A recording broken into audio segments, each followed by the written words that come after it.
पापियों को पाप से है तारती। श्री भागवत भगवान की है आरती, पापियों को पाप से है तारती।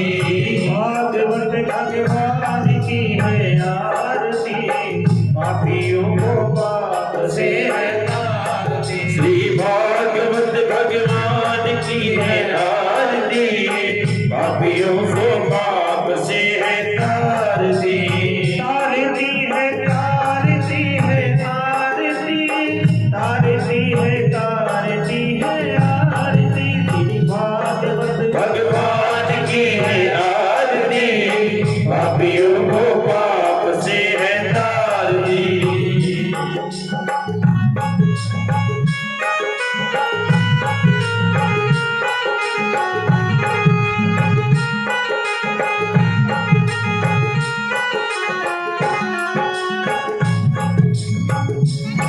ये अमर ग्रंथ ये मुक्ति पंथ ये पंचम वेद निराला, तब तो जगाने वाला। ये अमर ग्रंथ ये मुक्ति पंथ ये पंचम वेद निराला, तब ज्योत जगाने वाला। ये अमर ग्रंथ ये मुक्ति पंथ ये पंचम वेद निराला, तब ज्योत जगाने वाला। ये अमर ग्रंथ ये मुक्ति पंथ ये पंचम भेष निराला, अब ज्योत जगाने वाला।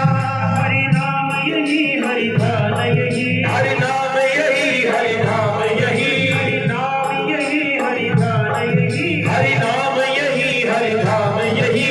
के मंगल की आरती, पापियों को पाप से है तारती। भागवत भगवान की है आरती, पापियों को पाप से है तारती।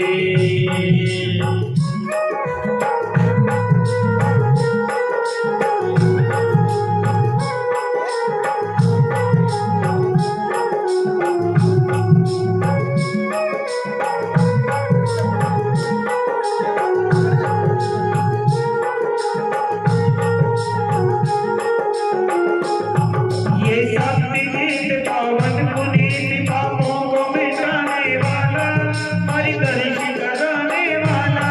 ये शक्ति गीत पावन पुनीत, पापों को मिटाने वाला, हरि दर्श कराने वाला।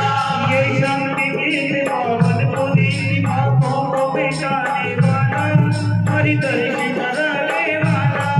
ये शक्ति गीत पावन पुनीत, पापों को मिटाने वाला, हरि दर्श कराने वाला। ये सुख करनी ये दुख हरनी, ये सुख करनी ये दुख हरनी, सुख करनी ये दुख हरनी, सुख करनी ये दुख हरनी।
है आरती है आरती आरती है आरती है आरती भगवान की है आरती पापियों पाप से आरती श्री भागवत भगवान की है आरती पापियों पाप से आरती।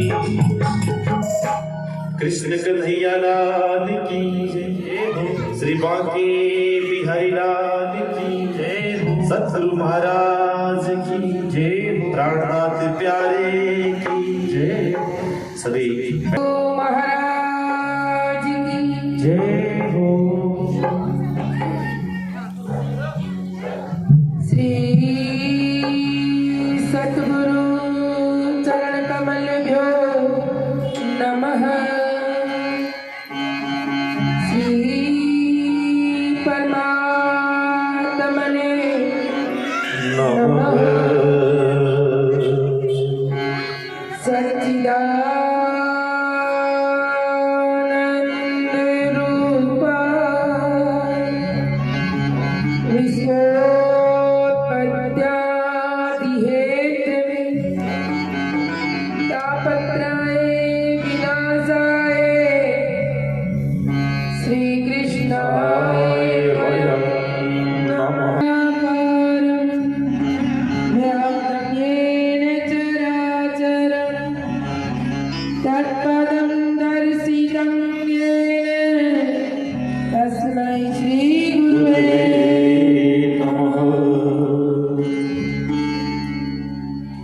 चिदादित्यं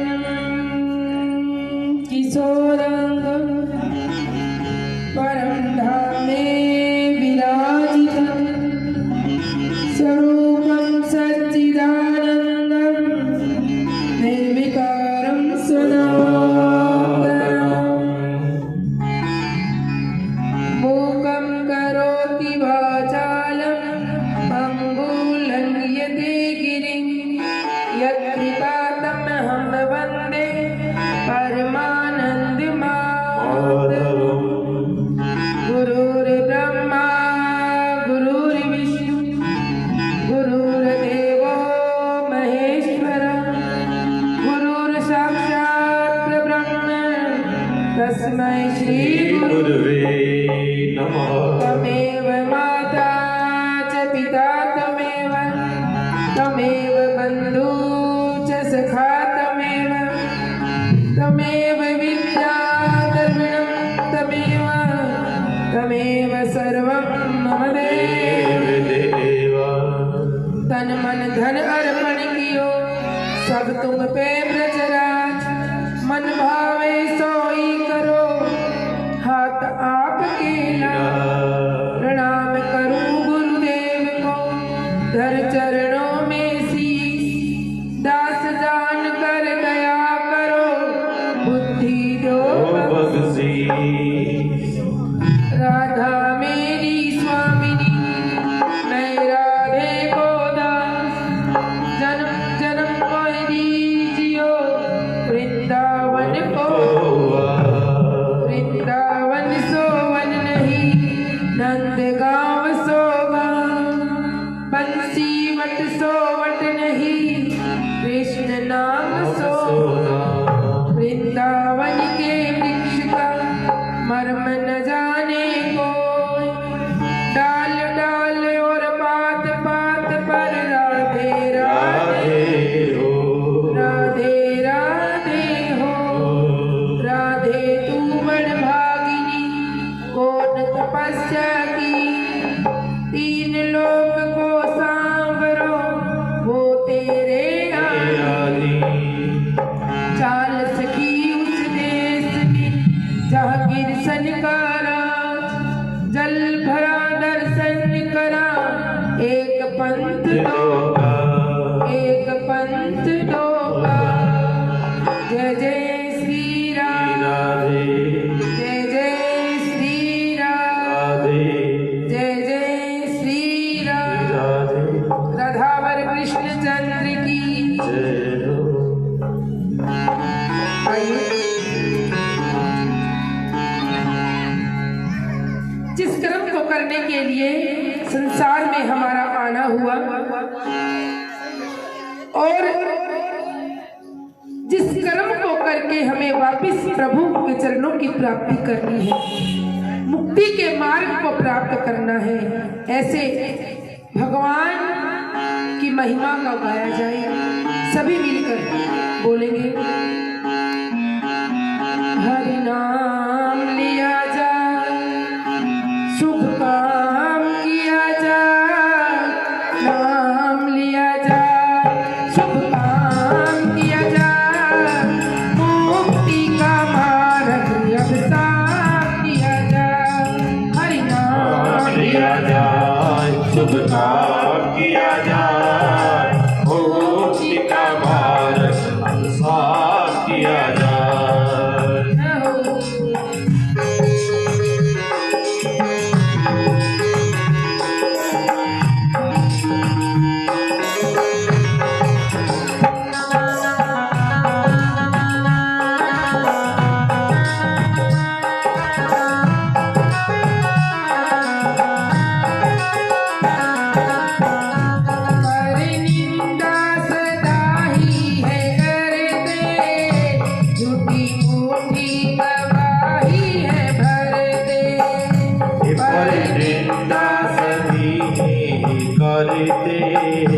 झूठी मोटी गवाही है करते, पीड़ा देते सदा वो दुख पाते सदा, तो पीड़ा देते सदा वो दुख पाते सदा वो दुख पाते हैं। परमार्थ किया जाए, निस्वार्थ किया जाए, परमार्थ किया जाए, निस्वार्थ किया जाए,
बातें हमारी के मानो। जग से नाता तोड़ो, प्रभु से नाता जोड़ो। वो जग से नाता जोड़ो, प्रभु से नाता जोड़ो।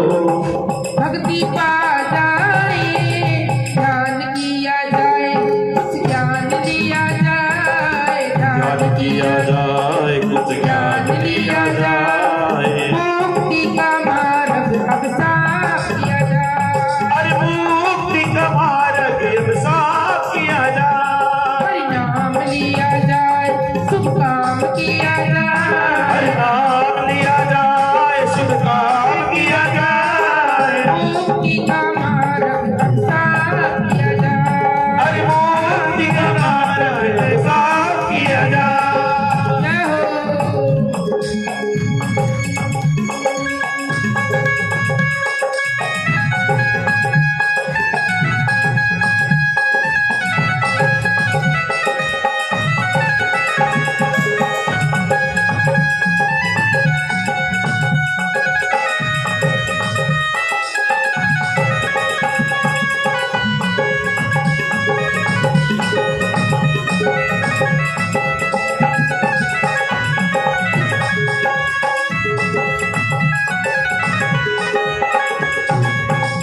सारे संत मिल यही समझाए, उसी ईश्वर को एक बताए। ये सारे संत मिले यही समझाए, उस ईश्वर को एक बताए। न जज्बाते कोई ना ऊंचे नीचे, कोई ना जज्बाते कोई ना ऊंचे नीचे। नहीं ना मानव बन जाए, नेक बना जाए और एक बना जाए। एक बना जाए और एक बना जाए। मुक्ति का मार्ग अब साफ किया जाए। हर मुक्ति का मार्ग अब साफ किया जाए। परिणाम लिया जाए, शुभ काम किया जाए। हरि नाम लिया जाए, शुभ काम किया जाए। मुक्ति का मार्ग अब साफ किया जाए। हे मुक्ति का मार्ग अब साफ किया जाए। मुक्ति का मार्ग अब साफ किया जाए। वो मुक्ति का मार्ग अब साफ किया जाए। कृष्ण कन्हैया लाल की जय हो। श्रीमद् भागवत महापुराण की जय हो। सुखदेव मुनि महाराज की जय हो। व्यास जी महाराज की जय हो। प्राणनाथ प्यारे की जय हो। भक्तवत्सल भगवान की जय हो। मंच पर उपस्थित मेरे साथ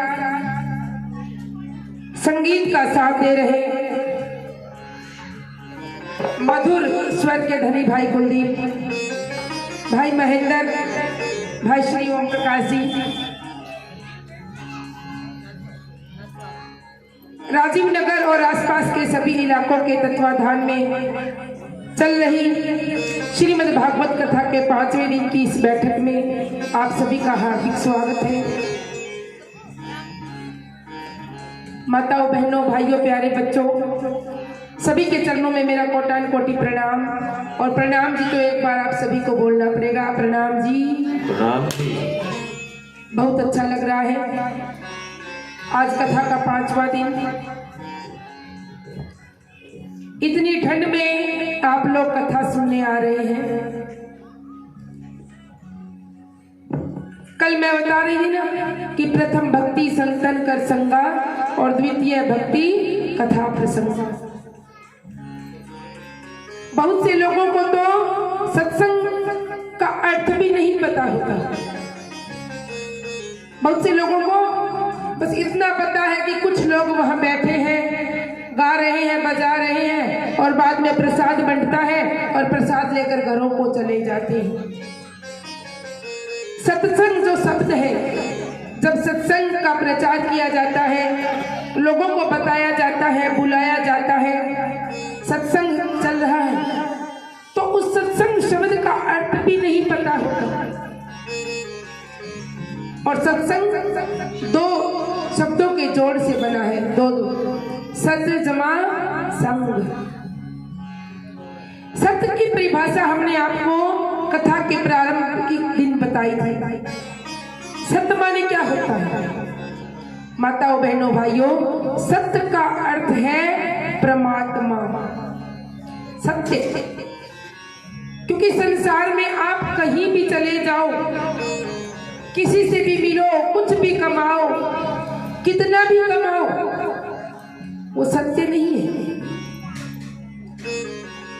आप चाहे कितनी सुंदर मकान, कोठी, घर बनाओ, बंगला बनाओ, आप कितना ही सुंदर महंगा गहना कपड़ा बनवाओ पहनो, आप कितने ही अपने माता पिता भाई बहन पति पत्नी पुत्र परिवार के लाडले हो या आपका कोई लाडला हो, वो सत्य नहीं है। ये चीज केवल आपको सत्संग में ही पता लगेगी कि जितने भी रिश्ते नाते चीजें वस्तुएं इस संसार में हैं, जो हम व्यवहार में ला रहे हैं, सब की सब झूठ है, मिथ्या है, नकली है। केवल यही मिली और यही छोड़कर चले जाना है। कोई हमें छोड़कर जा रहा है, कभी हम किसी को छोड़कर चले जाएंगे। सत्य नहीं है ना सब कुछ। तो सत्य क्या है? सत्य केवल और केवल एक परमात्मा का नाम है। सारे संत मिल यही तो समझाए और उस ईश्वर को एक बताए, और वो सत्य ही वो ईश्वर है। क्योंकि लाखों साल पहले कभी जब सृष्टि बनी होगी, तब सृष्टि के साथ 4 वेद भी आए थे, और उन चारों वेदों में किनका जिक्र है? परमात्मा का। और उस परमात्मा का जिक्र फिर लाखों साल पहले, हजारों साल पहले, सैकड़ों साल पहले लिया जाता गया। हमसे पहले हमारे माता पिता से पहले दादा दादी से पहले और उनके दादा दादी, सबने अपने अपने वंशजों को यही तो बताया कि परमात्मा है, उनका नाम लें, उनका सत्संग करें, उनकी भक्ति करें। तो सत्य क्या है? जो लगातार निरंतर चला आता है अनादि समय से, वही परमात्मा सत्य है। और सत्य जमा संग। हम यहाँ पर बैठ करके सत्य का संग कर रहे हैं। उस परमात्मा, उस ईश्वर का हम सानिध्य लेकर के, उनका साथ लेकर के ये समय व्यतीत कर रहे हैं। और जिस समय में हमने प्रभु को याद किया, वही हमारा समय अच्छा बीता। नहीं तो ये माया का संसार है, और इसमें हम कितना भी कमाएं, कितना भी धंधा करें, कितना भी रिश्ते नाते बनाएं, सार कुछ नहीं निकलेगा। सार कहाँ निकलेगा? सार जब हम सत्संग और कथाओं में आ जाएंगे तब निकलेगा। इसलिए कई लोगों को तो पता भी नहीं होता कि कथा का अर्थ क्या है, सत्संग का अर्थ क्या है, क्यों सुनाई जाती है, क्यों सुनने आया जाता है। सुनाने वाले जगह जगह आज बैठकर क्यों सुना रहे हैं? इसीलिए ये कथा, ये सत्संग हमारे जीवन में एक ठहराव लाती है, एक स्थिरता लाती है, और हमें उन प्रभु के चरणों से जोड़ती है। वो एक बार एक भाई कभी सत्संग में नहीं जाता था, घर से बहुत धन धान्य से भरा हुआ था, जानी मानी हस्ती थी, लेकिन सत्संग में कभी नहीं आता था। एक बार कहीं पड़ोस में कथा हुई, पत्नी ने जिद की आज तो चलो, पड़ोस में कथा हो रही है। पत्नी की जिद की वजह से कथा में आ गया। कथा में आया, लोगों ने देखा अरे आज तो ये भी आया है। सबने उसका स्वागत किया, आओ आओ आओ। महात्मा जी जो कथा कर रहे थे उन्होंने भी देखा, अरे ये भी आए हैं, अरे आओ बैठो। बैठ गए। कथा चल रही थी और महाशय पहली बार सत्संग में आए, कथा में आए, कथा की बातों से बोर हो गई, नींद आ गई। बोलो कृष्ण कन्हैया लाल की जय। नींद आ गई, सो गई। कथा चलती रही और वो भाई साहब सोते रहे। कथा समाप्त हो गई। सब कथा सुनकर प्रसाद ले लेकर अपने अपने घरों को भी चले गए। अब जो टेंट वाला था, जिसको दरी और गद्दे उठाने थे, वो बेचारे ने पूरा टेंट भी उखाड़ लिया, दरी भी समेट ली, गद्दे भी उठा लिए, लेकिन वो बंदा जो वहां सो रहा था वो नहीं उठा। तो उसको जगा कर कहा, जाओ। उसने कहा, अरे कथा पूरी हो गई? हाँ पूरी हो गई, जाओ। उठकर घर आ गया। पत्नी ने पूछा, कथा सुनी थी? हाँ। फिर बोला, वहां तो 3 ही शब्द सुने मैंने। पत्नी ने कहा, कौन से शब्द सुने? कहा, आओ, बैठो और जाओ। 3 ही शब्द सुने मैंने, क्योंकि जब गया तो लोगों ने कहा, अरे आओ आओ आओ, और संतों ने कहा बैठो, और दरी समेटने वाले ने क्या कहा, जाओ। 3 शब्द सुने, सुनकर घर आ गया। पत्नी ने सोचा, मूर्ख है, पहली बार गया, अब इसको कहूंगी कि ये शब्द तूने फालतू के ही सुने, जो सुनने की चीज थी तूने सुनी नहीं, अब इसको क्या कहूं मैं। फिर बोली, सुनो, ये गुरु मंत्र था तुम्हारे लिए, आओ बैठो जाओ, ये गुरु मंत्र था। सोचा इसकी कुछ लगन लग जाए। व्यक्ति मन में खुश हो गया, चलो जाते ही गुरुजी ने गुरु मंत्र दे दिया। अब रात हो गई, सब सो गए घर वाले, उसको नींद ना आई। क्यों आए? कथा में सोकर आया था दिन भर, नींद नहीं आई। तो याद आया, पत्नी ने कहा था ना कि आज मंत्र मिला है, उसको जपने लगा बैठकर। आओ बैठो जाओ, आओ बैठो जाओ, जाप कर रहा है खूब जोर जोर से। घर की लाइट बंद हो गई, अंधेरा हो गया। इतने में घर में एक चोर घुस आया। बोलो कृष्ण कन्हैया लाल की। चोर घुस आया। चोर जैसे ही अंदर आया, अंधेरे में वो नाम जाप कर रहा था। बोला, आओ। चोर डर गया, ले इसने तो देख लिया आते, और डर के मारे पांव पीछे ही किए। इतने में बोला, बैठो। वो बेचारा फिर घबरा गया, अरे इसने तो बैठने, शायद इसने पहचान लिया कि मैं कौन हूँ। जल्दी से घर से बाहर भाग गया। बोला, जाओ, क्योंकि मंत्र का जाप कर रहा था। आओ बैठो जाओ।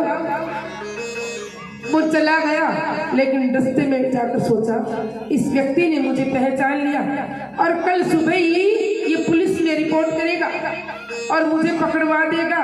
इससे अच्छा तो मैं इसी के पांव पकड़ लूं, रात को ही मामला सेट कर दूं। और भागा भागा वापिस आया और आकर के कहा, भैया गलती हो गई, माफ करो। उस व्यक्ति ने कहा, सोचा, अरे तुम पूछा कहाँ से आए? कहा, भैया मैं चोर हूँ और आपने रात आते ही मुझे पकड़ लिया और अब पुलिस में रिपोर्ट हो जाएगी, मुझे पकड़ लिया जाएगा। ये चोरी का माल आप ही रखो, मैं आपके चरणों में छोड़कर जा रहा हूँ, मुझे माफ करो। व्यक्ति मन में खुश हुआ, अरे मंत्र तो जल्दी ही सिद्ध हो गया। आज ही मंत्र जपा और आज ही मंत्र सिद्ध हो गया। जाकर पत्नी को जगाया, सुनो मंत्र सिद्ध हो गया। कैसे? मैं मंत्र का जाप कर रहा था, चोर आया और सारा का सारा सामान मेरे कदमों में रखकर चला गया। पत्नी ने सारी बात समझी, समझकर कहा, देखो कथा में गए थे और वहां से 3 फालतू शब्द उठा लाए और उन 3 फालतू शब्दों को तुमने पकड़ा तो संसार के चोर अपनी धन संपत्ति लेकर तुम्हारे चरणों में आ गए।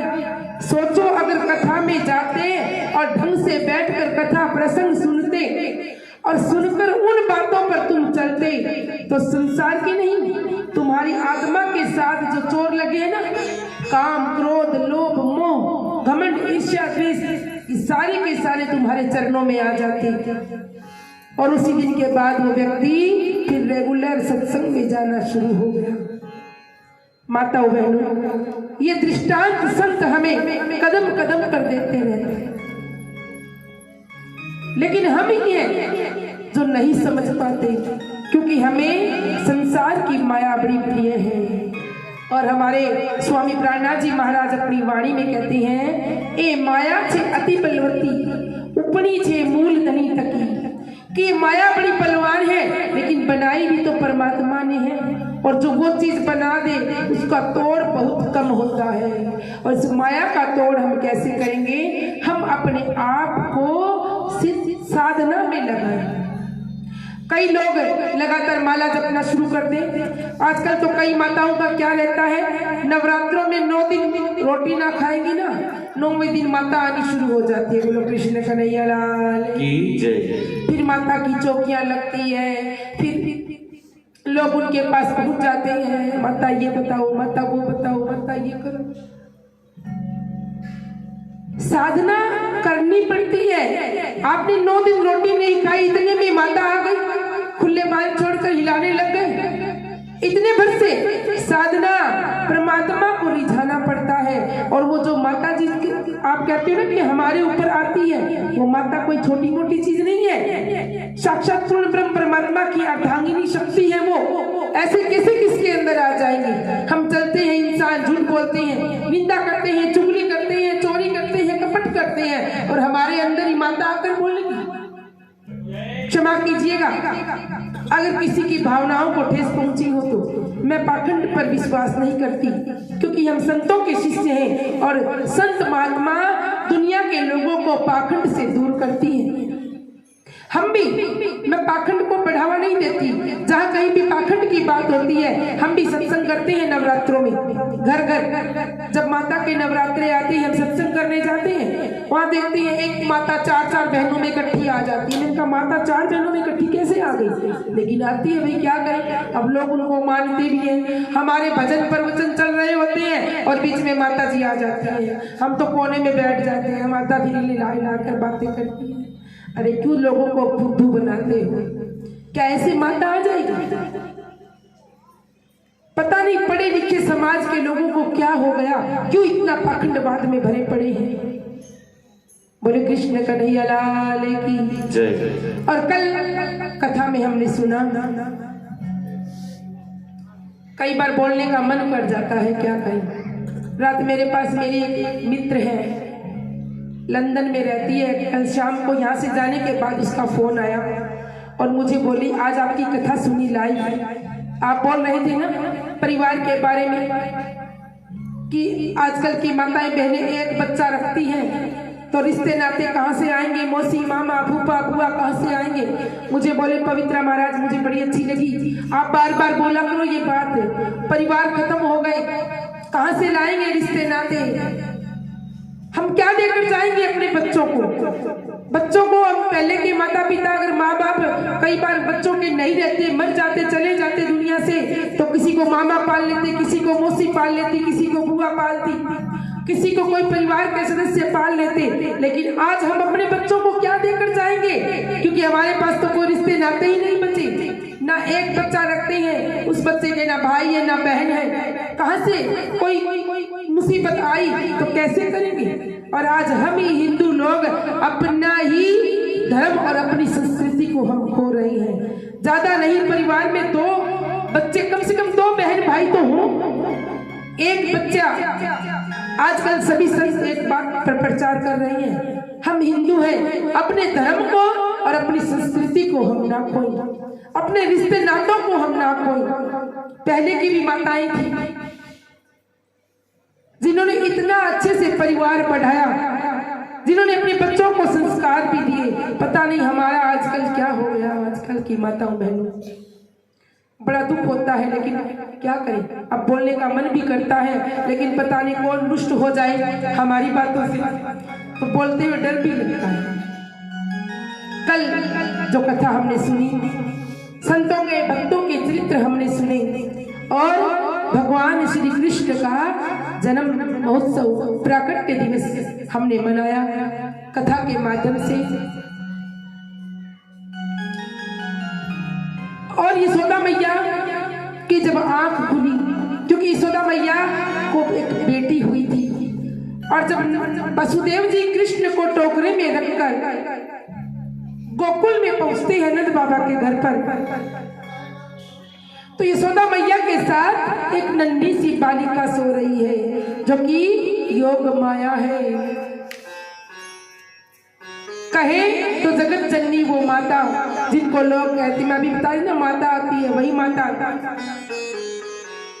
यशोदा मैया के बराबर में सो रही है, खेल रही है, और वसुदेव जी आए, कन्हैया को यशोदा मैया के पास सुलाया और उस छोटी सी नन्ही सी बालिका को उठाकर टोकरे में डाला और चुपके से वहां से निकल गए।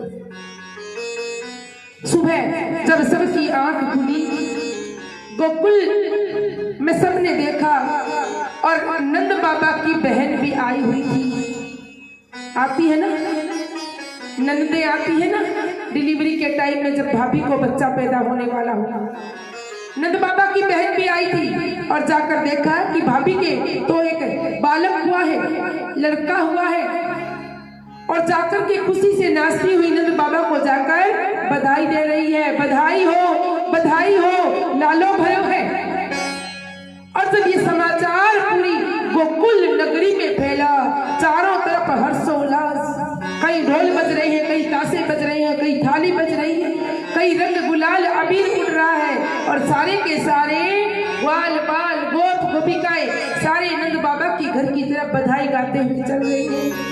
नंद के आनंद भयो जय कन्हैया लाल की, नंद के आनंद भयो जय कन्हैया लाल की, नंद के आनंद भयो जय कन्हैया लाल की, नंद के आनंद जय कन्हैया लाल की, जय कन्हैया आनंद भयो जय कन्हैया लाल की, जय आनंद भयो जय कन्हैया लाल की, जय कन्हैया लाल की, जय कन्हैया लाल की,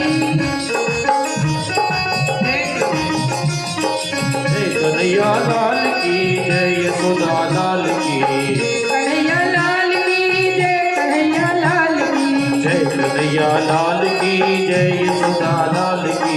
आनंद उमंग भयो जय कन्हैया लाल की, आनंद यो मंग भयो जय कन्हैया लाल की, नंद के आनंद भयो जय कन्हैया लाल की, नंद के आनंद भयो जय कन्हैया लाल की।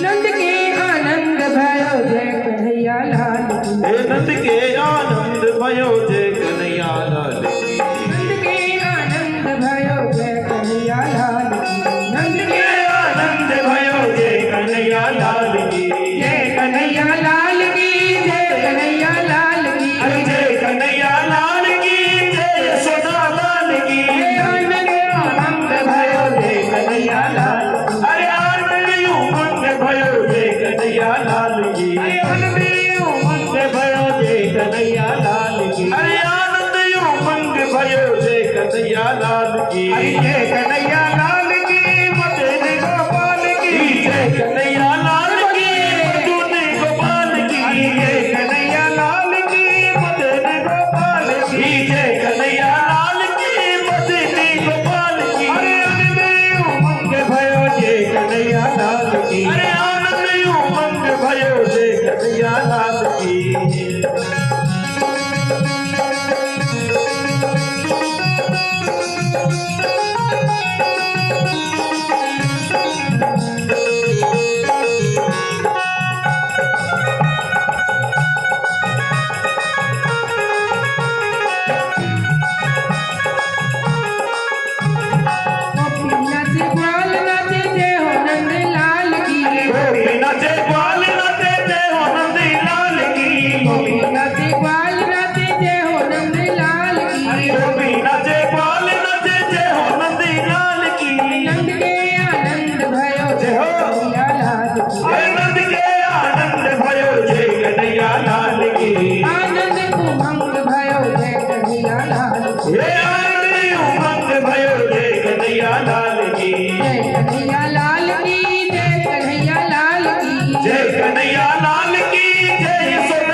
जय हो।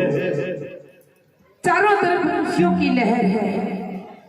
नंद बाबा कभी यशोदा मैया को बधाई दे रहे हैं, कभी ग्वाल बालों को दे रहे हैं, कभी गोपियों को दे रहे हैं, और सारे के सारे ब्रज में आज धूम मची है। क्यों मची है? क्योंकि पूर्ण ब्रह्म परमात्मा सच्चिदानंद अपने गोलोक धाम से अपनी सारी कलाओं के साथ अवतरित हुए। अब कोई साधारण बालक थोड़ी पैदा हुआ है, इसकी थोड़ी देर खुशियां मनाई जाए।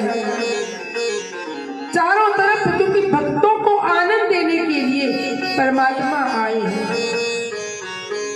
और इधर वासुदेव जी जब पहुंचे मथुरा जेल में, अपने आप सारी की सारी बेड़ियां वापिस लग गई, ताले लग गए, जेल बंद हो गई, खिड़कियां बंद हो गई। पहरेदार जब गए और जब रोते हुए बालक की आवाज सुनी, भागकर कंस के पास पहुंचे। कंस से कहा, महाराज देवकी के यहाँ फिर से एक बालक पैदा हुआ है। और कंस जैसे ही पता लगा, हड़बड़ी में भागा भागा आया और आकर के देवकी के पास इस बालिका को उठा लिया। देवकी रो रही है, भैया बालिका हुई है, आपको मारने वाला तो कोई लड़का होना था, इसको बख्श दो। लेकिन कंस के मन में, क्योंकि कंस बड़ा कठोर है और जिसके हृदय में इतनी कठोरता हो वहां परमात्मा या दया का तो कोई मतलब ही नहीं। बच्ची को उठाया और जोर से जैसे ही पत्थर पर पटक कर मारना चाहा, बच्ची एकदम से आकाश में जाकर के योग माया के रूप में आ गई। और कंस से कहा, है मूर्ख कंस, तू मुझे क्या मारेगा? तुझे मारने वाला तो गोकुल में पहुंच भी गया। जैसे कंस ने सुना, भयभीत हो गया, अंदर ही अंदर डर गया कि अरे मुझे पता नहीं लगा और मुझे मारने वाला पैदा हो गया।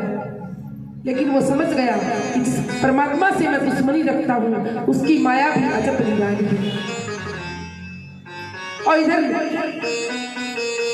जब सब कुछ सही हो गया, बधाइयां बंट रही थी, मंगलाचार गाए जा रहे थे, लोग बधाई देने वाले नंद बाबा के घर आ रहे थे, जा रहे थे और मांग भी रहे थे, गोकुल में लेके अवतार आज मेरा श्याम आ गया, गोकुल में लेके अवतार आज मेरा श्याम आ गया, गोकुल में लेके अवतार आज मेरा श्याम आ गया, गोकुल में लेके अवतार आज मेरा श्याम आ गया, श्याम आ गया, घन श्याम आ गया, नंदलाल आ गया, श्याम आ गया, घन श्याम आ गया, नंदलाल आ गया, पृथ्वी का हरने को भार आज मेरा श्याम आ गया, अरे पृथ्वी का हरने को भार आज मेरा श्याम आ गया, गोकुल में लेके अवतार आज मेरा श्याम आ गया, अरे गोकुल में लेके अवतार आज मेरा श्याम आ गया। जय हो, तालियां बजाइए।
सबका सितारा, सबका सितारा।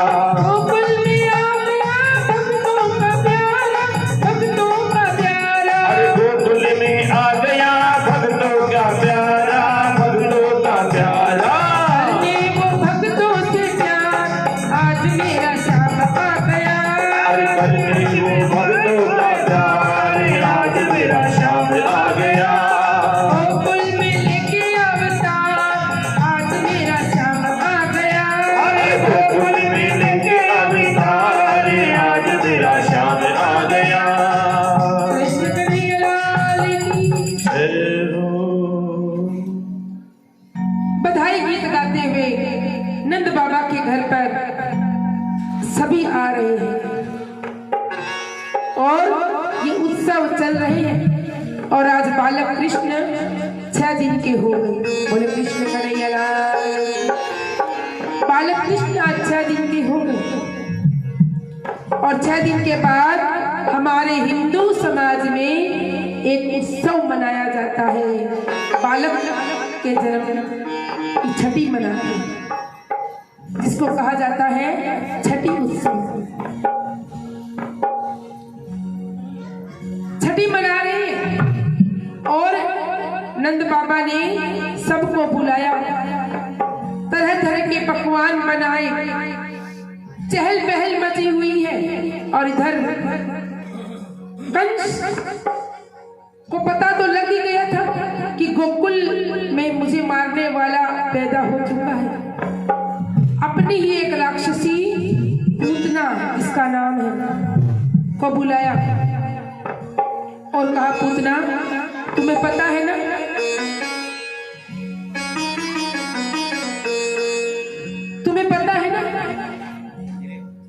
कि मुझे मारने वाला गोकुल में पैदा हो गया।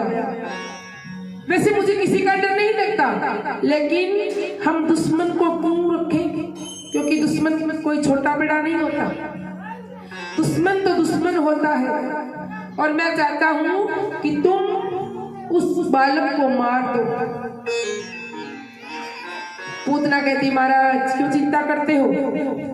आपको चिंता करने की कोई जरूरत नहीं है, क्योंकि मेरा नाम पूतना है। मेरा नाम ही पूतना है। पूत जमाना, जिसके आने से पूत रहे ही नहीं। मैं आज ही जाकर के उस बालक को मार दूंगी।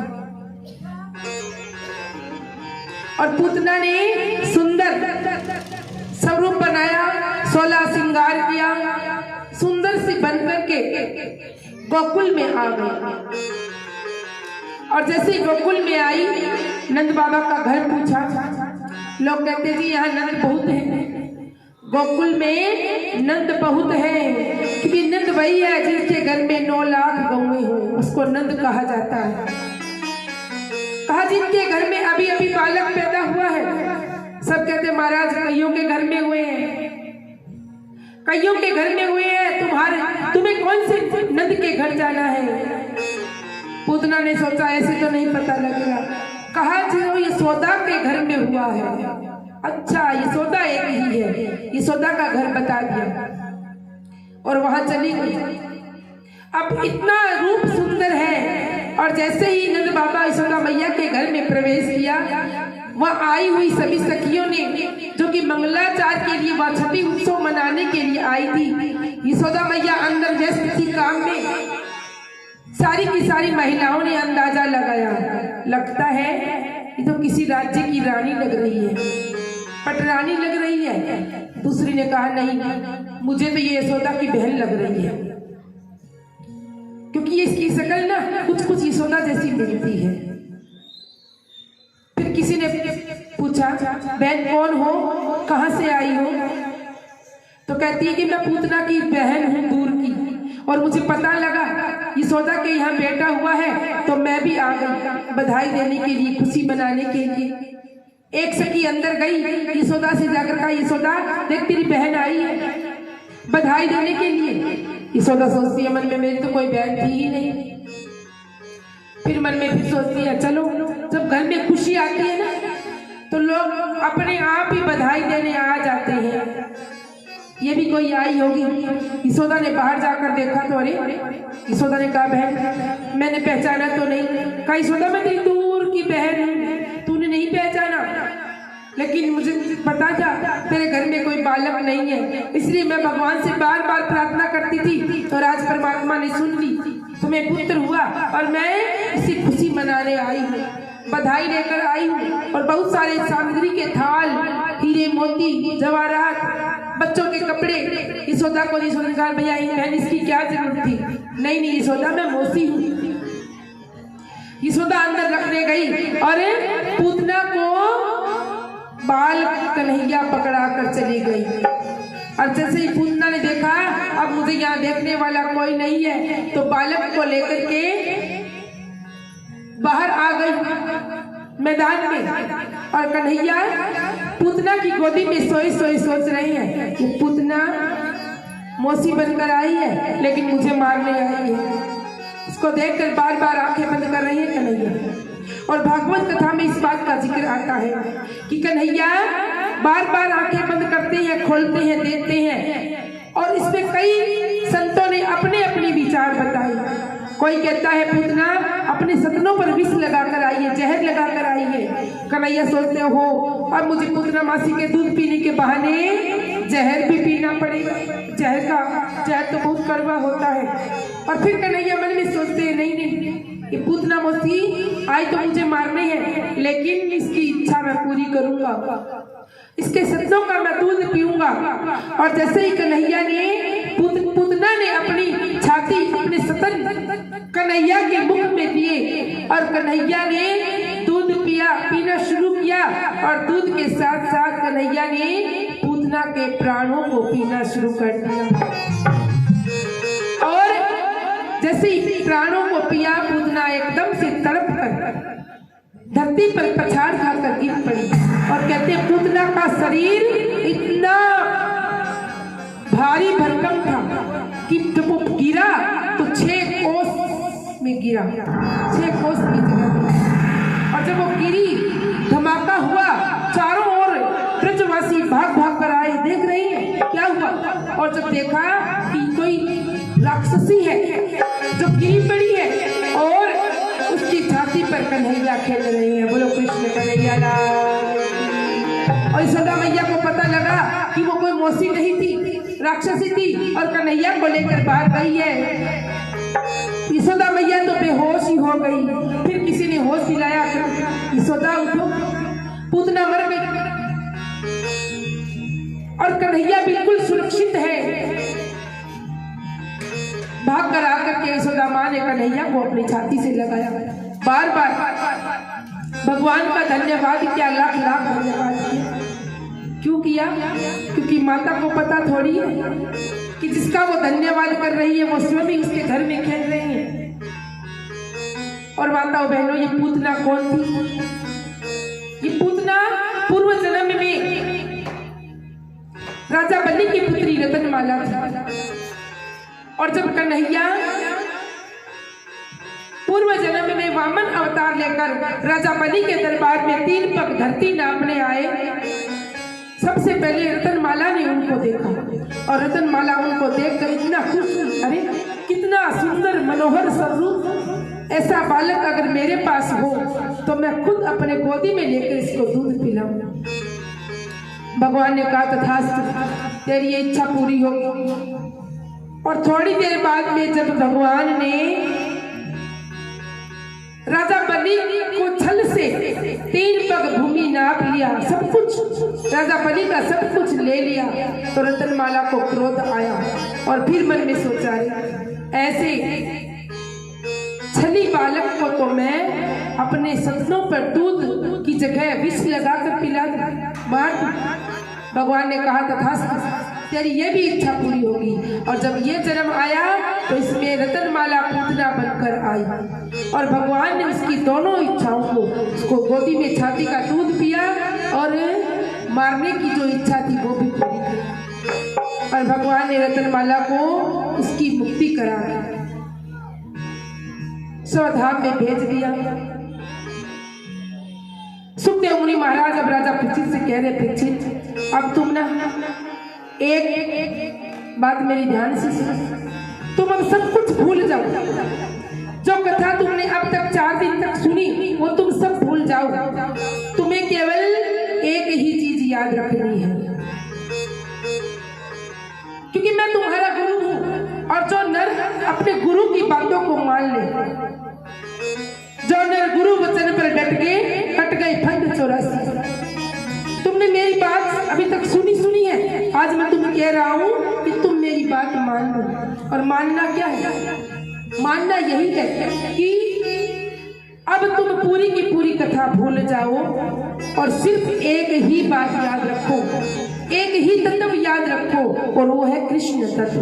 बोलो वृंदावन बिहारी लाल की जय।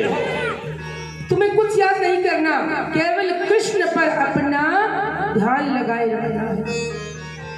और आगे भगवान की और कथाएं और लीलाएं अब सुखदेव मुनि महाराज राजा परीक्षित को सुना रहे हैं। अब भगवान एक महीने के हो गए, 30 दिन। और जब कोई जच्चा बालक को जन्म देती है तो उसको 1 महीने तक अंदर रखा जाता है, क्वारंटीन करके। जब कोरोना आया था तब सब लोगों ने 3-4 शब्द सीखे थे, आइसोलेट, क्वारंटीन, है ना। और ये तो हमारे ऋषि मुनियों की पद्धति है, हमारे देश में चीज कोई नई नहीं है। जब कोई माता बहन किसी बालक को जन्म देती है तो उनके शरीर में बहुत गर्मी होती है, और इसीलिए कहीं वो बाहर आई, बाहर की हवा लगी तो उनको कोई रोग हो सकता है, इसलिए उनको लगातार 1 महीने तक अंदर रखा जाता था। और जब 1 महीना हो जाता तो उनको जलवा पूजन करवाया जाता। उसी माता बहन को सिर पर कौड़ी मटकी के साथ कुएं या जोहर जहां से पानी लाते, पानी लेकर आते। क्यों मंगवाते पानी? क्योंकि आजकल तो स्टील की मटकियां, सजे हुए कलश मिल जाते हैं, लेकिन पहले जो रिवाज था कौड़ी मटकी। और कौड़ी मटकी जब पानी भरते हैं ना तो उसके नीचे से एक बूंद टपकती रहती है, बूंद। और माता बहन जब कौड़ी मटकी सिर पर उठाकर जल से भरकर चलती, उस मटकी का एक बूंद पानी उसके मस्तिष्क पर गिरता और वो उसके मस्तिष्क को ठंडा करते। साइंटिफिक रीजन है ये। और माता बहनें फिर उससे जल भरवाकर घर में लाती, सजाती, संवारती, पूजन करती, मंगलाचार करते। ये हमारा भारतीय कल्चर है। और आज कृष्ण भी 1 महीने के हो गए, 1 महीने के हुए और आज यशोदा मैया का भी जलवा पूजन करवाया जा रहा है। और भगवान का जलवा पूजन है तो कोई छोटा मोटा कार्यक्रम नहीं रखा। नंद बाबा ने सबको बुलाया, अपने इष्ट मित्रों को, रिश्तेदारों को, यहाँ तक कि कंस के यहाँ भी संदेशा भेजा कि नंद बाबा के यहाँ पर पुत्र हुआ है और उनका जलवा पूजन है। आजकल का जलवा पूजन तो कैसा होता है? एक डीजे लगाकर छोड़ देते हैं घर के बाहर, ढूं ढूं ढम ढम, बस कुछ चलता सुनता है। और पहले के टाइम में माताएं बहनें घरों में मंगलाचार करती थी, सबको बुलाया जाता, भोजन करवाया जाता। आजकल गीत मंगलाचार गाए नहीं जाते क्योंकि डीजे में कुछ सुनता तो है नहीं। और फिर चच्चा के मायके से उसका भाई एक पीला ओढ़ना लेकर आते और उसको उड़ाकर चच्चा से जलवा पूजन की विधि करवाई जाती।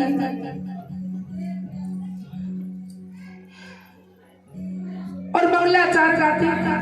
यशोदा मैया का भी जलवा पूजन हो रहा है। और आज यशोदा मैया को इतना सुंदर सजाया गया, नए कपड़े पहनाए गए, पीला उठाया गया और पीला सभी गा रही हैं। एक पीला संतों ने भी बनाया, जो माताएं बहनें हमारे यहाँ गाती हैं, उससे ही मिलता जुलता, क्योंकि संतों ने इस काया को, इस 5 तत्वों की काया को पीला बताया और जो इसके अंदर बैठी है सुरता, उसको जच्चा बताया। जद म्हारा सतगुरु पीलो बनने ने में तुम्हारा सतगुरु पीड़ो पड़ देने बैठा उलझोड़ा सूत सूले जाया सतगुरु प्यारा जी पीड़ो रंगा दो उलझोड़ा सूत सूले जाया सतगुरु प्यारा जी पीड़ो रेखा दो तुम्हारा सतगुरु पीड़ा पढ़ने देखा तुम्हारा सतगुरु पीड़ा पढ़ने देखा उड़ जोड़ा सूती सुड़ी छाया सतगुरु प्यारा जी पीड़ो रेखा दो उड़ जोड़ा सूत सुड़ी जाया दिन गुरु महाराज जी पीड़ो रेखा दो में धर्म का दोए खोटा रूप्या देव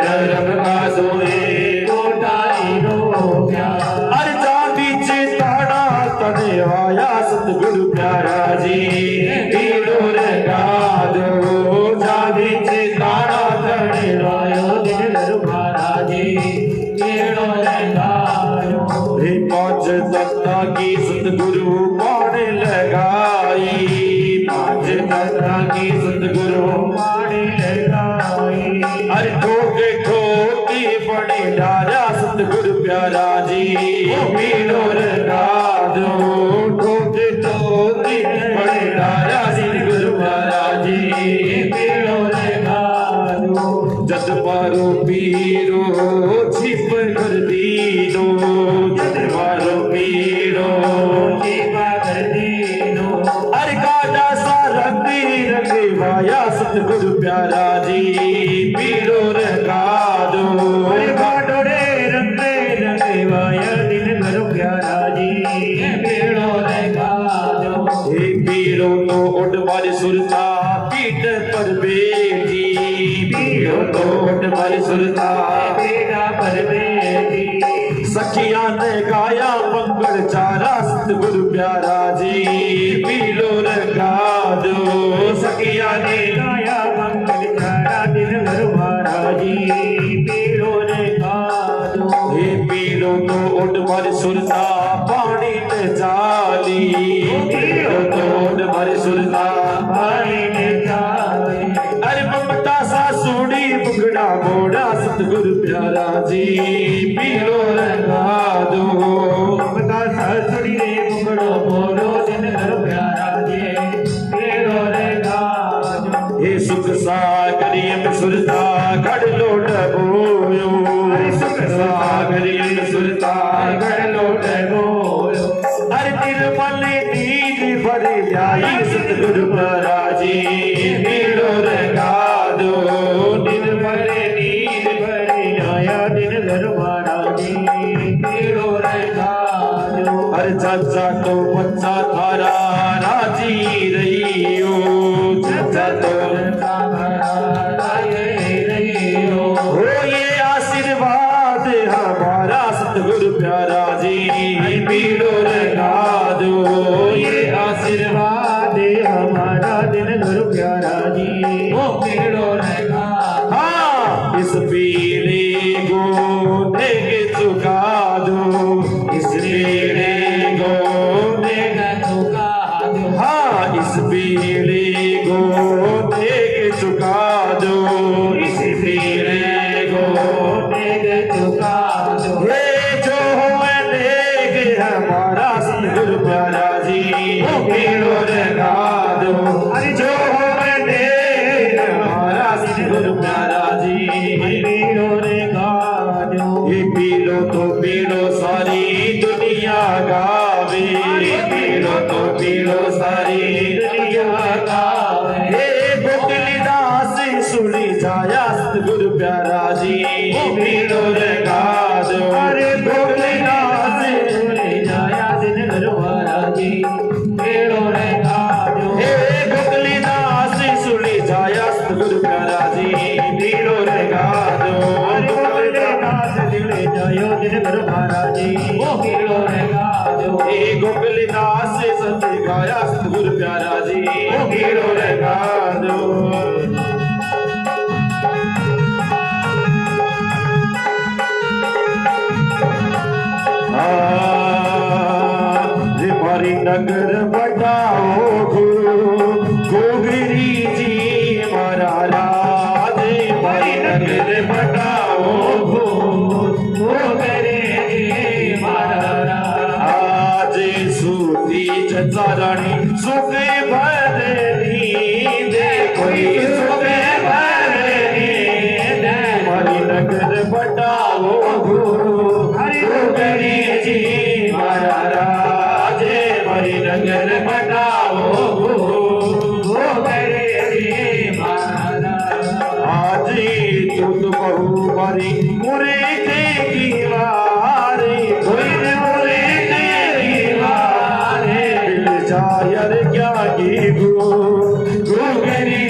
कन्हैया लाल की वृंदावन बिहारी लाल की जय। हमने तो पीला शुरू किया था, भाई लोगों ने घुघरी भी कहा थी। हेलो कृष्ण कन्हैया लाल की जय। और इस प्रकार जलवा पूजन माता यशोदा का किया गया। और उसी दिन कंस का भेजा हुआ राक्षस, क्योंकि कंस ने भगवान कृष्ण को मारने के लिए रोज नए नए राक्षसों को तैयार किया, रोज भेजा। और क्योंकि भगवान कृष्ण स्वयं भगवान कृष्ण को कोई मार थोड़ी सकता है, बस कोशिश कर ली लोगों ने। और उनका भेजा हुआ सक्तासुर भगवान को मारने के लिए आया। और भगवान, क्योंकि उस दिन जलवा पूजन होता है ना, उस दिन बच्चे को कोई नहीं पूछता, जच्चा ही जच्चा की पूजा होती है। जच्चा कोई श्रृंगारा जाता है, जच्चा से ही पूजन पाठ करवाया जाता है, और बालक को बेचारे को कहीं पलने में छोड़ दिया जाता है। नंद बाबा के आंगन में एक गाड़ी, छकड़ा बोलते हैं उसको, और उसके नीचे एक पलना बांध दिया गया, और उसी के ऊपर दही की भरी हुई एक मटकी भी रखी है। और सक्तासुर जैसे आया और आकर के गाड़ी के ऊपर अपना वजन रख दिया और वजन बढ़ाया, सोचा गाड़ी के नीचे कृष्ण दबकर मर जाएंगे। और भगवान कृष्ण ने अपनी खेलते खेलते एक लात उस मटके को मारी, और मटके के साथ ही सक्तासुर नीचे गिरा और उस पर मटकी गिर गई और सक्तासुर मारा गया। बोलो कृष्ण कन्हैया लाल। और अब जैसे ही ब्रज में भगवान कृष्ण का जन्म हुआ, भगवान भोलेनाथ की समाधि टूट गई। भगवान भोलेनाथ की समाधि टूट गई और एकदम से उठे और सीधे नंद बाबा के घर के आगे अपने नंदी बैल को लेकर आ गए। और आकर के यशोदा मैया के द्वार पर अलख जगाई। अलख निरंजन भिक्षाम देहि। यशोदा मैया ने अपनी सहेली से कहा, सखी जाकर देखो तो बाहर कौन आया है। देखने गए, सखी देखने गई, सामने देखा कोई बाबा जी खड़े हैं बैल को लेकर, हाथ में त्रिशूल है, डमरू है। यशोदा की सहेली ने कहा, बाबा क्या चाहिए। बाबा ने कहा, भिक्षा लेने आए हैं, भिक्षा लेने आए हैं। कभी हम जाए ना मंदिर में तो हम भी यही सोच कर जाए कि हम परमात्मा के दर्शन की भिक्षा लेने आए हैं। जाकर के वहां वैसे भिखारी मत बना करो, बाबा ये दे दे, बोले बाबा ये पोता दे दे, मैया रानी छोरे ने नौकरी मिल जाए, बेटी को अच्छा रिश्ता मिल जाए, धन की कमी है धन बढ़ जाए। भिखारी मत बना करो भगवान के दरबार में। और फिर जब जाओगे ना रोज ऐसे ही मुंह लेकर, तो भगवान सोचेंगे इसको तो रोज मांगने की आदत है। भगवान से जब मिलने जाओ तो दर्शन के पिपासक बनकर जाओ। भगवान तुम्हारे द्वारे पे एक दर्श भिखारी आया है। भगवान तुम्हारे द्वारे पर एक दर्श भिखारी आया, दर्शन भिक्षा पाने को नयन कटोरे लाया है। दर्शन भिक्षा पाने को नयन कटोरे लाया। भिखारी बनकर जाइए। भिखारी कौन से? भिखारी कौन से?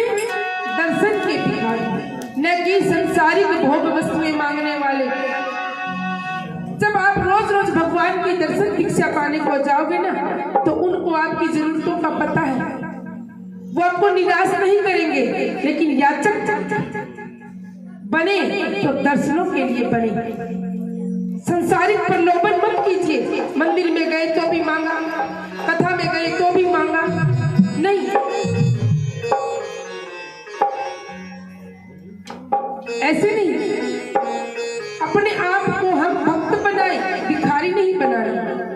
आजकल कई लोग आते हैं धर्म परिवर्तन करवाने वाले, मैं बोलूंगी थोड़ा सा। धर्म परिवर्तन करवाने वाले लोग आते हैं और आकर के आपको क्या लालच देते हैं, घर में कोई बीमार है ना, घर में कोई बीमार है तो उसको आकर कहते हैं भाई हमारे उसमें चलो, वहां जाकर के आपके घर में जो बीमार है ना वो ठीक हो जाएगा, और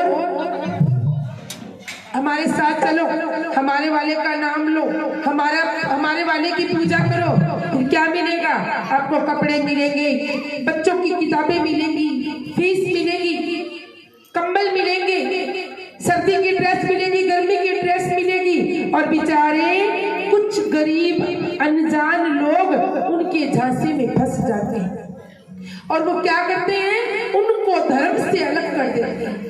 जो हिंदू है और हिंदुत्व की बातें करते हैं, जो हिंदू धर्म के अनुयायी हैं, उनको उनकी मजबूरियों का फायदा उठाते हुए उनके धर्म से अलग कर देते हैं। उसको मानो, उसकी प्रार्थना करो, प्रार्थना करेंगे तो तुम्हें ये मिलेगा वो मिलेगा। अरे जब तुम प्रार्थना करने के लिए हमें प्रेरित कर रहे हो, क्या हम प्रार्थना नहीं कर सकते? हम जब स्कूल में पढ़ते हैं तो स्कूल में सबसे पहले प्रार्थना ही तो करवाई जाती है परमात्मा की। घर में जब हम अपने घर में आरती पूजा करते हैं, घर में ग्रंथ पढ़ते हैं, शास्त्र पढ़ते हैं, तो क्या वो प्रार्थना नहीं होती? लेकिन आज का इंसान लालची हो गया, फ्री के चक्कर में पड़ा है और भूल जाता है हमारा धर्म, हमारी मर्यादा, हमारी संस्कृति। धर्म बदलवाने वाले आज गांवों में भी पहुंच चुके हैं। शहरों में तो पहले होते ही थे, अब गांवों में भी पहुंच गए। और फिर और कई कमी ये स्कूल वाले पूरे कर रहे हैं। 25 दिसंबर आया, आओ जी बच्चों को सेंटा क्लॉज बनाकर लाना। क्यों भाई, क्यों बनाए हम सेंटा क्लॉज? हम राम क्यों ना बनाए, कृष्ण क्यों ना बनाए, राधा क्यों ना बनाए, संत क्यों ना बनाए? जब ये संतों के देश में बैठे हैं और बच्चों को सेंटा बना रहे हैं और फिर बढ़ चढ़कर फोटो लगा रहे हैं, ये देखो हमारा बेबी सेंटा बना, ये देखो हमारा। कहाँ अक्ल हो गई है? क्यों हम मूर्ख बन गए? जब हमारे देश में इतने संत, इतने महात्मा, इतने देवी देवता, 33 करोड़ देवी देवता हमारे देश में, इतने तीर्थ, इतने संत और इतने भगवान जिनकी कितनी भी हम पूजा करें, और उस देश में विदेशों से आकर सेंटा हमें गिफ्ट देने आएगा। हम भी तो दिवाली को पूजा करते हैं, लक्ष्मी मैया हमें भी तो रात को, जब हम छोटे होते तो हमारी माँ भी हमें कहती थी रात को सोएंगे ना तो लक्ष्मी मैया आएगी, गिफ्ट लेकर जाएगी। वो क्यों नहीं सिखाते हम अपने बच्चों को? कोई कहता हमारे आकर चादर चढ़ाओ, कोई कहता हमारे यहाँ फादर को मनाओ। हम चादर फादर के चक्कर में अपने मालिक को भूल गए, कुल मालिक को भूल गए। फिर क्या फायदा इतनी कथा सुनने का, सत्संग सुनने का? माताएं बहनें टीवी में बैठी रहती है, सारा दिन कथा सुनते हैं जी, रोते रहते हैं, और करते क्या हो? घर में बहू पोते को सेंटा क्लॉज बनाकर घुमा रही है। क्यों नहीं रोकते हम अपने बच्चों को? नहीं बनना हमें सेंटा। और स्कूल वालों से भी कह दो हम हिंदू हैं जी, हमें ऐसी बातें मत सिखाओ। हमें अपने बच्चे को राम बनाए, कृष्ण बनाए, संत बनाए, शिव बनाए। ऐसे कल्चर को अपने देश में पढ़ने मत दो माताओं बहनों। मेरा आपसे नम्र निवेदन है, हम अपने हिंदुत्व की बातें करें, जिससे कि हमारा देश में और ज्यादा हमारे बच्चे, आने वाली पीढ़ियां और ज्यादा अच्छे बने, धर्म के प्रति जागरूकता आए। केवल कथा करना मात्र हमारा ये उद्देश्य नहीं कि आपको 4 दिन खूब मनोरंजित कर दिया, नहीं। हमारा मतलब ये है कि हम अपने धर्म को पहचाने, अपने आप को पहचाने, क्योंकि हम अपनी पहचान खो देंगे तो कभी फिर उबर नहीं पाएंगे। हमारे गुरुजी स्वामी प्राणनाथ जी महाराज 400 साल पहले कह गए, पहले आप पहचानो रे साधो, पहले आप पहचानो, बिन आप जिन्हें पार ब्रह्म को कौन कहे मैं जानूं। सरकार ने आईडी बना कर दी है ना, पहचान पत्र, आधार कार्ड, फैमिली आईडी क्यों बना कर दी है? क्योंकि हम अपने ही देश में कहीं खो न जाए। और आज हमारे पास हमारी आईडी है, कौन हमें कहे कि हम हिंदू नहीं है, कौन कहे कि हम हिंदुस्तान के नहीं है, लेकिन अपनी पहचान हम स्वयं बनाएंगे, किसी के कहने से नहीं। कोई कहेगा आपको 1000 रुपए देंगे, कोई कहेगा आपके बच्चों को किताबें देंगे, और इस चक्कर में आप अपने बच्चों को धर्म से विमुख कर रहे हैं। तो हमसे बड़े मूर्ख और अज्ञानी कोई नहीं है। बोले कृष्ण कन्हैया लाल की जय।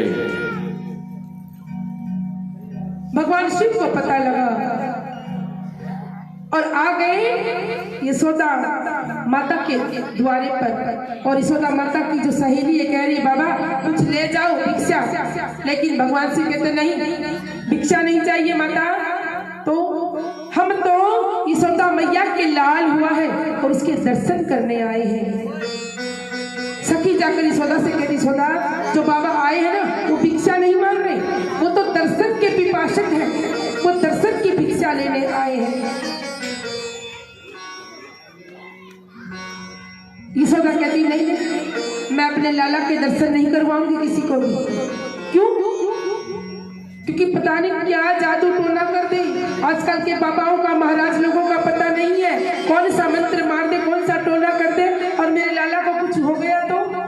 यशोदा मैया जाकर बाबा से कहती बाबा आपको कुछ लेना हो तो लीजिए, नहीं तो यहाँ से चले जाइए, आपको मेरे बेटे के मेरे लाल के दर्शन नहीं होंगे।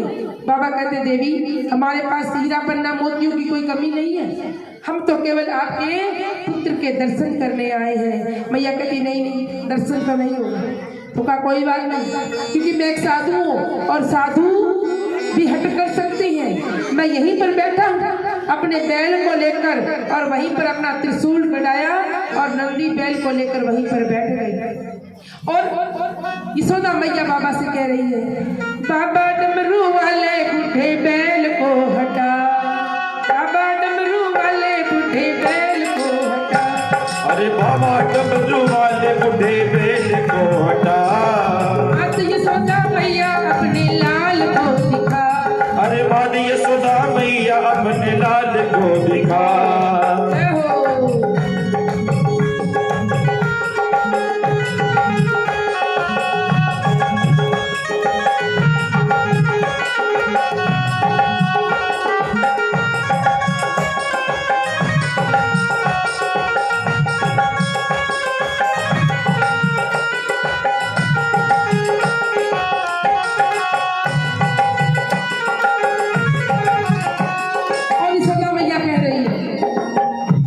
यशोदा मैया कह रही है बाबा आपको भिक्षा लेना है, आप लेकर चले क्यों नहीं जाते, क्योंकि मेरा भी समय बर्बाद हो रहा है और आपका भी समय बर्बाद हो रहा है। क्या तू करेगा मेरा देख के लाला, क्या तू करेगा मेरा देख के लाला, चल जाएगा मेरा नाजुक बाला, चल जाएगा मेरा नाजुक बाला। टूटा तो देगा कोई उसे तो लगा। बाबा डमरू वाले बूढ़े बैल को हटा, अरे बाबा डमरू वाले बूढ़े बैल को हटा। अरे बात यशोदा मैया अपने लाल को दिखा, अरे बाद यशोदा मैया अपने लाल को दिखा।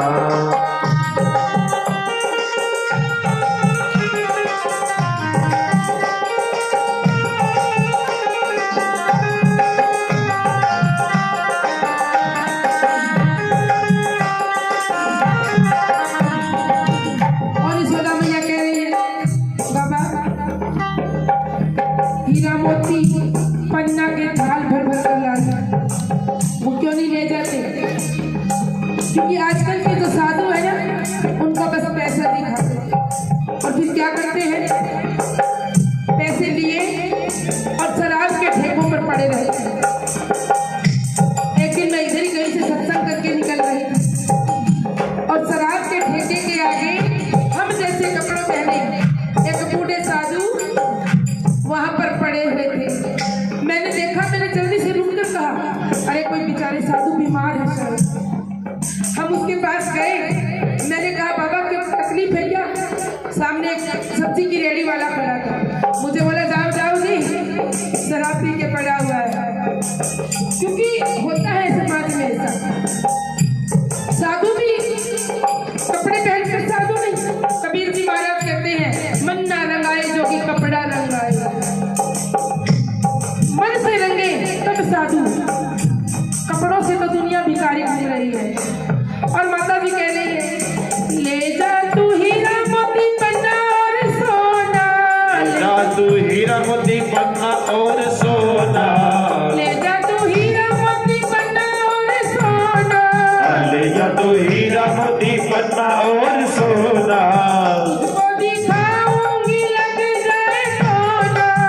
तुझको दिखाऊंगी लग जाए टोना। राजा जय जय हो राजा रे डमरू वाले जितना मचा, जा जा रे डमरू वाले जितना मचा। अरे माँ यशोदा मैया अपने लाल को दिखा, अरे माँ यशोदा मैया अपने लाल को दिखा।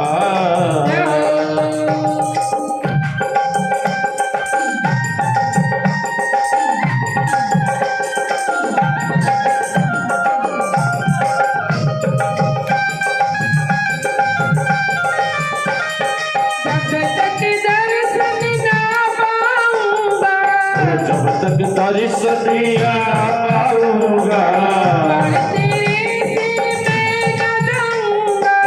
द्वार तेरे से मैं ना जाऊंगा। नाचू डमक डमक डमरू जोर से बजा, अरे नाचू डमक डमक डमरू जोर से बजा। माँ यशोदा मैया अपने लाल को दिखा, अरे माँ यशोदा मैया अपने लाल को दिखा।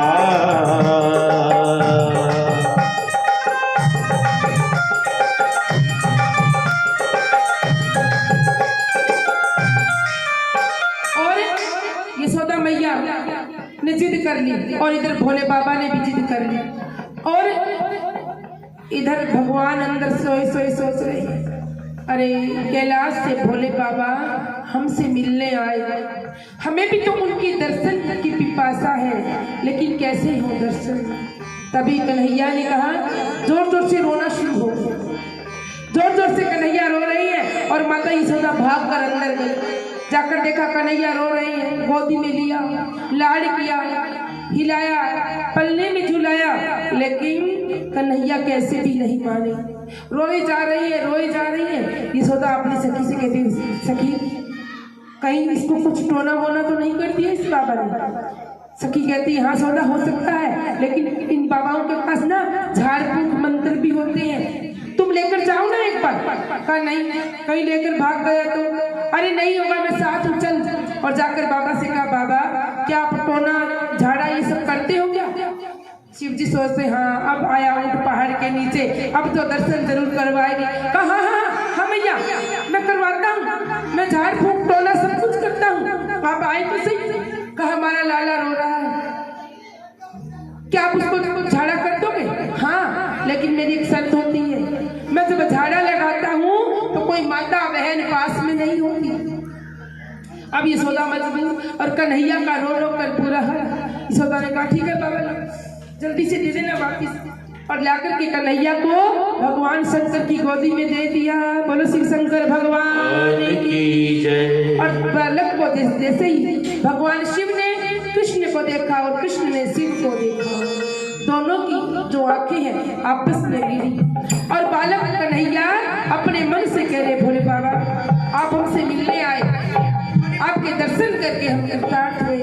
शिव कहते हैं कन्हैया आप तो हमारे कुल मालिक हैं, परम धाम से आप आए इस संसार के लोगों को आनंद देने के लिए, तो हम भी तो आपके भक्त हैं, हम भी आपके दर्शन के पिपासक थे। और एक कन्हैया मुझे आपके रास में आना है। कन्हैया कहता बोले बाबा वहाँ तो सब गोपियाँ रहेंगी ना? कहा मैं गोपी बनकर आऊंगा। शिव कहते ठीक है, जब हम 11 साल 52 दिन के होंगे तब हम बांसुरी बजाएंगे, तब आपको आना है। और शिव कहते अच्छा कन्हैया अब मैं चलूँ, नहीं तो माँ का यशोदा फिर कुछ कहेगी। और शिव जा रहे हैं, और इधर कन्हैया व्याकुल नैन से देखे सवरिया, व्याकुल नैन से देखे सवरिया, बोला गया है अपनी नगरिया, बोला गया है अपनी नगरिया, कृष्ण का स्वरूप अपने दिल में बसा, अरे कृष्ण का स्वरूप अपने दिल में बसा।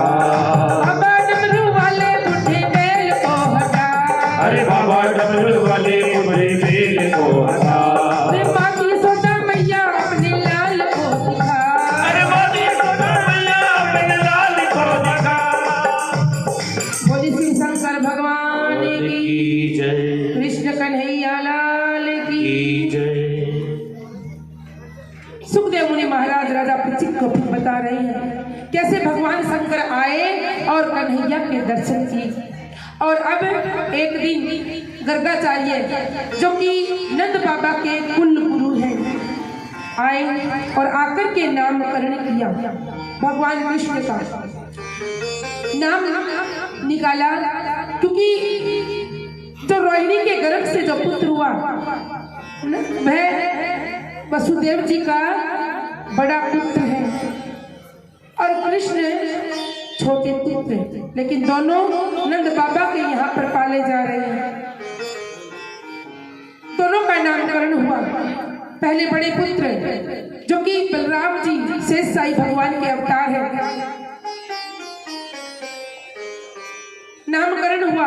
हे नंद बाबा, आपका ये जो पुत्र है ना, ये बड़ा बलिष्ठ होगा, हट्टा कट्टा होगा और अपने कंधे पर हल को लेकर चलेगा, इसलिए इनका एक नाम होगा हलधर।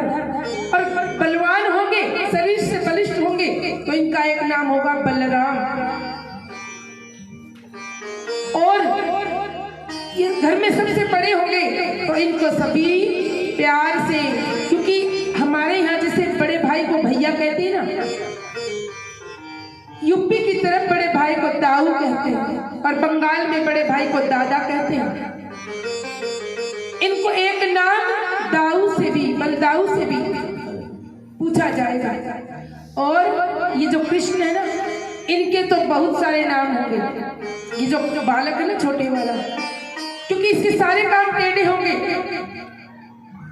इसलिए इसकी ये जो इसकी आकर्षण जो शक्ति होगी, जब लोग इसको देखेंगे तो ये अपनी तरफ आकर्षित करेगा, मोहित करेगा, मोहित करेगा, इसलिए लोग इसको मोहन कहेंगे और आकर्षित करेंगे। आकर्षित इति कृष्ण, इसलिए इसका नाम कृष्ण होगा। और इसके नाम में मात्रा भी टेढ़ी रहेगी। और ये मुरली बजाएगा तो इसका नाम मुरली मनोहर होगा, और ये गाय चराएगा तो इसका नाम गोपाल होगा। बहुत सारे नाम बताए कन्हैया के। और गर्गाचार्य जी नामकरण संस्कार करके चले गए।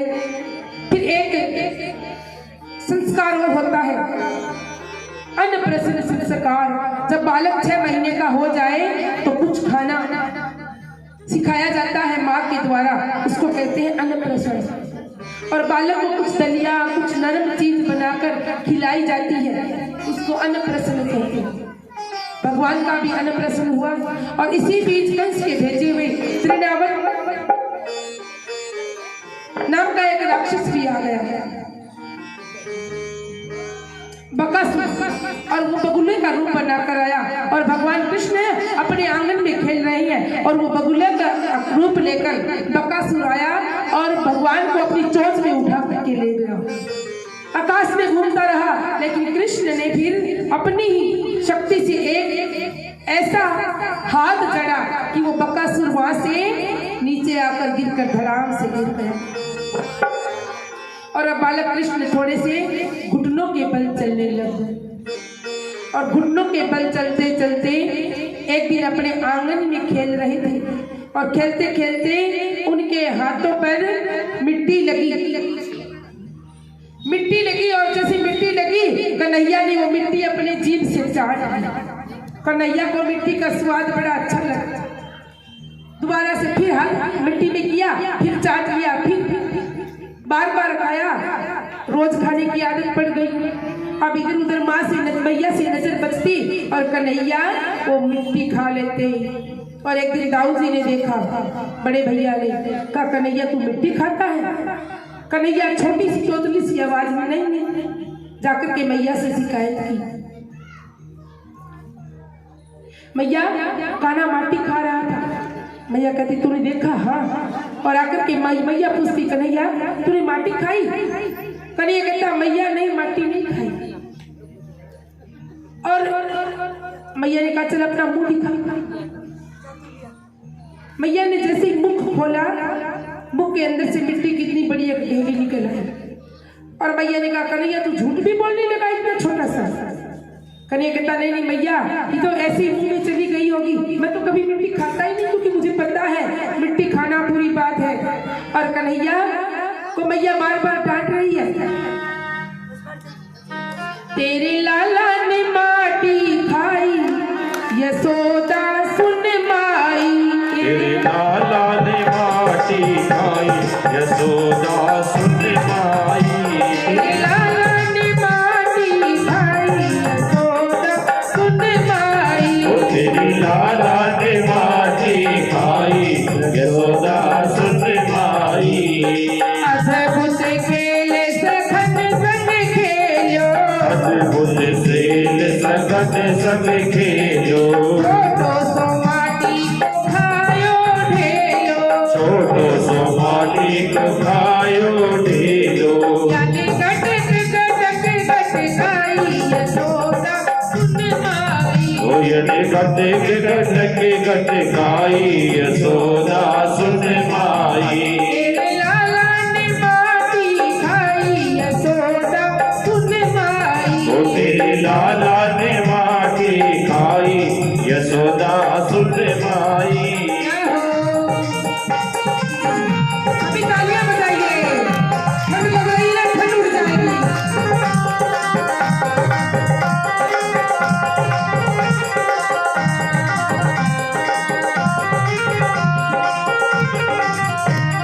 और ये सदा मैया गुस्से में और अपने लाला को धमका रही है तुझे मैंने कभी दूध दही के लिए मना नहीं किया तूने कुछ भी मांगा मैंने खिलाने के लिए कभी मना नहीं किया और तूने ऐसे कर्म किए दूध दही को कब हूँ न नाटी दूध दही को कब न नाटी तू लाला तूने खाई माटी लाला तुझे खाई माटी यशोदा समझा रही लेकर लाठी यशोदा समझा रही लेकर लाठी बनने से दया नहीं आई यशोदा सुन माई यन देख दया नहीं आई यशोदा सुन माई तेरे लाला ने माटी खाई यशोदा सुन माई तेरे लाला ने माटी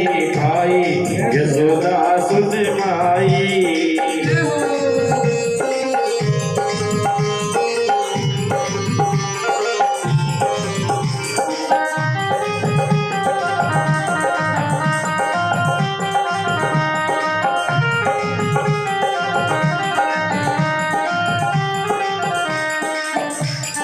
मुख पे माही उंगली दे दी उनकी माई उंगली दे दी निकल पड़ी माटी की दे दी निकल पड़ी माटी की डेली भीड़ भरी सखियन की भेली भीड़ भरी सखियन की बेली सारे देखत लोग लुगाई यशोदा सुन माई यन देखत लोग लुगाई यशोदा सुन माई तेरे लाला ने ब्रज रच खाई यशोदा सुन माई तेरे लाला ने ब्रज रच खाई यशोदा सुन माई और मैया धमकाते धमकाते भगवान कृष्ण के मुख से माटी की ढेरी तो निकाली लेकिन फिर से कहा दिखा और दिखा मुख खोल मुख खोल और मुख खोला और खोलते ही माता को तो चक्कर आ गया क्यों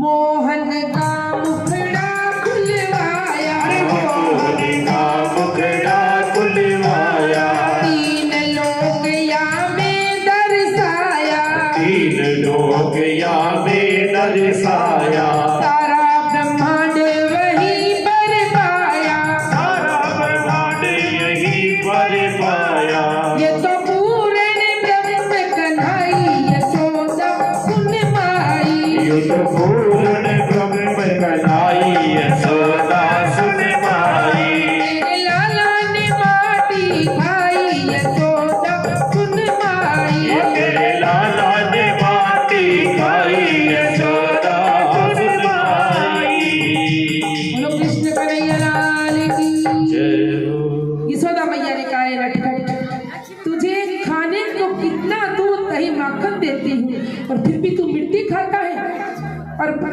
कन्हैया बड़े भोलेपन से कहते हैं मैया मैंने आज तक मिट्टी नहीं खाई बलराम भैया तो मेरा झूठा नाम लगा रहे हैं बाल कृष्ण कहने लगे मात झूठी बात बहकावे में आ गई मैया क्यों किसी के कहने से मुझे धमकाती रहती है? क्या आपको मुझ पर भरोसा नहीं है? और मैया ने जब देखा, मुख खुलवाया तो मुख के अंदर पूरा का पूरा ब्रह्मांड 14 लोग कृष्ण के मुख में है। और मैया देखते ही चक्कर आने जैसी हो गई। और कन्हैया ने समझाया, मैया जो तू समझ रही है वो मैं नहीं, और जो तू समझ रही है मैं वही हूँ। बस इस बात को तेरे और मेरे तक रहने दे। और कन्हैया ने फिर ऐसी माया फेरी, मैया सब बातें पीछे वाली भूल गई और कन्हैया वहां से चले आए। और मैया ने जब मट्टी खाने से कन्हैया बाज नहीं आए तो एक दिन उखल से बांधा और बांध करके काम में लग गए। और कन्हैया ने उस उखल को खींचते खींचते खींचते नंद बाबा के आंगन में जो पेड़ थे यमलार्जुन के, उनके बीच में से निकलने लगे। खुद तो निकल गए लेकिन उखल दोनों के बीच में से फंस गया। और कृष्ण ने एक जोर से झटका दिया, दोनों के दोनों वृक्ष धड़ाम से गिर गए। और ये कौन है? कुबेर के, ये कुबेर के दो पुत्र हैं, नलकुबर और मणिग्रीव, जो दोनों श्रापित थे। और आज भगवान कृष्ण ने उनको श्राप से मुक्त कर करके उनको अपने लोक में, सालोक्य लोक की मुक्ति प्रदान की। बोलो कृष्ण कन्हैया लाल की जय। माताओं बहनों भाइयों, समय तो आज कथा का हो गया, लेकिन इसी बीच एक झांकी के दर्शन आपको होंगे। अगर झांकी तैयार हो तो रेखा ले आओ। और अब भगवान कृष्ण थोड़े बड़े हो गए और बड़े हो गए, और अब मैया उनको माखन खिलाती है। लेकिन मैया का जो माखन है वो खाने के बाद कृष्ण को आनंद नहीं आता, क्योंकि ब्रज में गोपियां घर घर माखन बनाती है। लेकिन क्या करती है? बाहर मथुरा में, शहर में बेच आती है और अपने बच्चों को कुछ नहीं खिलाती। ग्वालपाल आकर कृष्ण से कहते, कृष्ण तुम तो माखन के भंडार में बैठे हो, लेकिन माँ तो हमारी माखन हमें देती नहीं। कृष्ण कहते, कोई बात नहीं ग्वालपालो, माखन की कमी तुम्हें नहीं रहने देंगे। आओ हम तुमको माखन खिलाते हैं। अपने साथ कहीं भी ले जाते हैं, खूब खिलाते हैं और खूब बंदरों में भी उड़ाते हैं। और गोपियां तो अपने माखन रख कर चली जाती और कृष्ण अपने ग्वालपाल मित्रों के साथ वह माखन चोरी करने के लिए आ जाते। और एक बार कृष्ण ने अपने सभी ग्वालपाल मित्रों के साथ मिलकर एक समिति बनाई, चोर विद्या प्रचार समिति।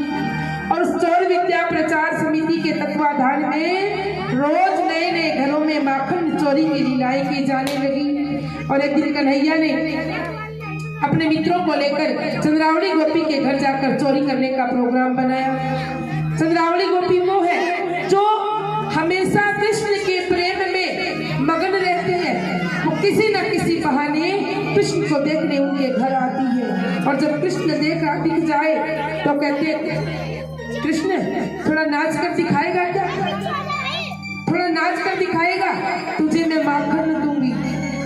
और कृष्ण कहते हैं, अरे गोपियों, तुम थोड़ी सी छाछ और लस्सी और मक्खन के बदले मुझे कितना तंग करती हो, कितना मुझे तंग करती हो। कृष्ण कहते हैं, मैं तुमको सीधा करूंगा। और एक दिन अपनी मित्र मंडली के साथ चंद्रावली गोपी के घर चले गए। और चंद्रावली गोपी के घर जाकर क्या लीला हुई, ये सुंदर भजन भाई कुलदीप आपको सुनाएंगे जल्दी जल्दी, क्योंकि समय कम है। संग लेकर मनसुख यार को दही खाने कन्हैया चाला। बहुत सुंदर लीला है, पूरी की पूरी लीला इस भजन के अंदर है। सभी आनंद लेंगे। बोलो कृष्ण कन्हैया लाल की।